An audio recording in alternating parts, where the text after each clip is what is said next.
Hated and hounded from Burmese soil, hundreds of Rohingya Muslims have now made it to Bangladesh. They're bringing with them horror stories of how an army crackdown on militants became a relentless assault on Rohingya communities.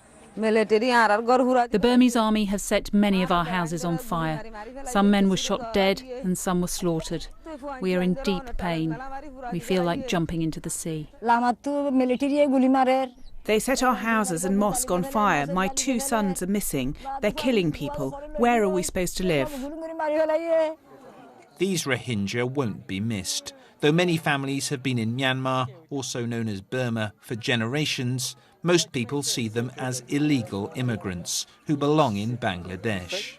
The Burmese army doesn't want us to see what it's up to in northern Rakhine State, so it's keeping journalists and international aid workers out. But that's not stopped grim accounts emerging almost every day of abuses being committed against Rohingya civilians.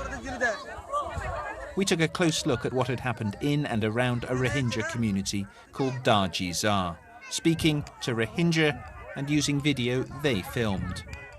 These people are now living in the open after they fled soldiers who entered their village on November the 12th, looking for armed militants.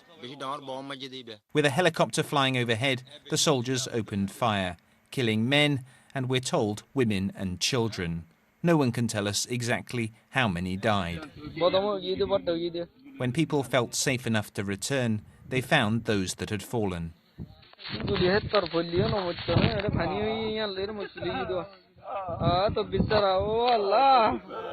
A day later, these charred remains were discovered. We simply don't know how they died. The official version of events here is that soldiers shot dead 25 Rohingya attackers who approached them waving sticks and knives. Campaigners from Human Rights Watch have analysed satellite images of Darjizar and say in the week that followed, 265 houses were destroyed. The government say the Rohingya are setting fire to their own homes.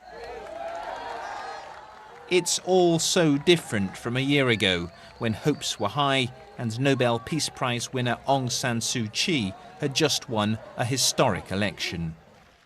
But Miss Suu Kyi's power comes not from principles, but partnership with the army.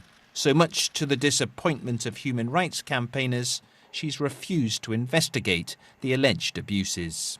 My worry is the same as your worry and the rest of the world, that we may be seeing something more horrendous than we anticipated. But unless we have a credible investigation, we will not know that, will we? Awful things are taking place in northern Rakhine State, whether it's a crudely managed counterinsurgency or, as some say, ethnic cleansing. The continued suffering of the Rohingya is beyond question. Jonah Fisher, BBC News, Myanmar.